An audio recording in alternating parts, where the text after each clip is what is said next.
Time 1 o'clock ஆச்சு. போண்டு படுத்து பார்த்தா தூக்கம் வரல. அதனால ரேபிட்டோ ஓட்ட வந்துட்டேன்ப்பா. ஸோ போவோம், நைட்டு தூக்கம் வர வரையும் ஓட்டுவோம். பார்ப்போமே எவ்வளோ தான் போகுதுன்னு சொல்லிட்டு. ஆர்டர் அடிக்க மாட்டேங்குங்க, கடுப்பாக இருக்குங்க. நமக்குன்னு ஆண்டவன் படி அழுக்காமையா போயிட போகிறான்.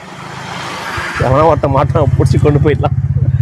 ஃபர்ஸ்ட் ரைட் இன்னும் ஸ்டார்ட் ஆகலை, ஆச்சுன்னா சொல்கிறேன். செம்ம மூடின்னு வீட்டில் படுத்து தூங்கியிருக்கலாம். அதை விட்டுட்டு தூக்கம் வரலன்னு சொல்லிட்டு வண்டியை தூக்கிட்டு வந்தால் பாரு, உனக்கு எத்த கேள்வி அடிக்கணும்னு தெரியல ஒன்றலாம். இதில் குளிர் வேறு தாங்கலையே. எவன்டாவன் டே லைட்டை கொஞ்சம் கம் பண்ணுறா. எங்கள் அம்மாவே அப்பயே சொன்னாங்க, போனவைகள் போனவைகளாக இருக்கட்டும், வரவைகள் இனிதவைகளாக இருக்கட்டும், கடந்து செல்லடா உன் வாழ்க்கையில், நடப்பதெல்லாம் நன்மைக்கே இடத்தை கொள்ளடா. நாங்கள் எங்கே நினைக்கிறது, நான் எல்லாம் 7:30 ஆகுது. ஃபைனலி ஒரு ஆர்டர் வந்துருச்சு, பார்சல் ஆர்டர். டைம் வந்து 1:05 ஆகுது. ஆர்டர் வந்துருச்சுங்க. டெலிவரி பாய் வேலை தான், எந்த வேலையா இருந்தா என்ன, போயிடக்கூடாது, பொய் சொல்லக்கூடாது, அடுத்தவங்க ஏமாற்றக்கூடாது. இந்த 3 பழக்கமும் ஜெல்லுக்கிட்ட கிடையாது. பொய் சொல்லுவேன், அது வந்து சில விஷயங்களுக்கு நல்லதுக்கு மட்டும்தான் பொய் சொல்லுவேன், மற்ற எந்த விஷயமும் பொய் சொல்ல மாட்டேன்ப்பா. கண்ணு முன்னு தெரியாம இந்த பிக்கப் எடுத்துட்டேன்.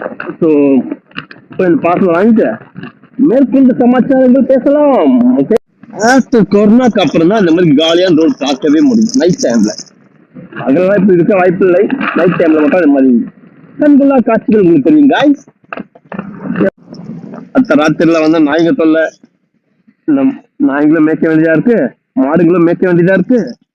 ஆஹா, மற்ற பியூட்டிஃபுல் கார் BMW எல்லாத்தையும் மேய்க்க வேண்டியது. இதுதான் ஃபர்ஸ்ட் ஆர்டர். என்னென்ன இருக்குன்னு பார்ப்போம். ஏதோ ஒன்று அமைச்சிருக்காங்க பார்சல், என்ன இல்லைன்னு தெரியலையே. வர்றா கிஃப்ட் பாக்ஸு. ஓகே சரி, ஃபர்ஸ்ட் ஆர்டர் கொடுத்துட்டு வந்துடும். நானே தூக்கம் வரலன்னு சொல்லிட்டு ரேபிட்டோ ஓட்டினா ஃபர்ஸ்ட் ஆர்டர் கொடுத்தவன் இந்த பண்ணியிருக்கான். அவன் ஆர்டர் கொண்டு போய் வாட்ச்மேன் கிட்ட கொடுத்துட்டு, வாட்ச்மேன் ஃபோன் பண்ணி கொடுத்துட்டு போயிட்டு இருக்காங்க. இப்போ நாங்கள் போய் இந்த ஆர்டர் டெலிவரி பண்ண அப்புறம் எவனுக்கு நான் ஃபோன் பண்ணுவேன், நான் வாட்ச்மேனுக்காக ஃபோன் பண்ணுவேன். அவனுக்கு என்னடா தெரியும், அறிவிக்கட்டவனுங்களா வந்து சேர்றானுங்க. எனக்கே தூக்கம் வரலன்னு சொல்லி நான் வந்து ரேபிட் எடுத்து ஓட்டினா இவங்க டென்ஷன் பண்ணி ஏற்றி விட்டுருவானுங்க போல இருக்குது. அவனுக்கு என்னடா தெரியும், நான் எங்கே கொண்டு கொடுக்க போகிறேன்னு தெரியாது, அந்த லொக்கேஷன் பற்றி எனக்கு ஒன்றுமே தெரியாது. அந்த வாட்ச்மேன் கிட்ட நான் மாட்டினா, நான் அந்த வாட்ச்மேன் கிட்ட மாட்டினான்னு தெரியலையே. இதை கொண்டு போய் சக்ஸஸ்ஃபுல்லாக முதல் கொடுப்பேன்னா. இன்னொரு விஷயம் என்னன்னா, முகப்பேர்லேருந்து ஐயப்பாக்கங்க, ஐயப்பாக்கத்துலேருந்து தான் வந்தேன் இந்த சைடு. எனக்கு திரும்பியும் ஐயப்பாக்கத்துக்கு அனுப்புறானுங்களே. ஆர்டர் முடிச்சுட்டாங்க. 9 rupees கொடுத்தாங்க ஃபார் 5.5 கிலோ.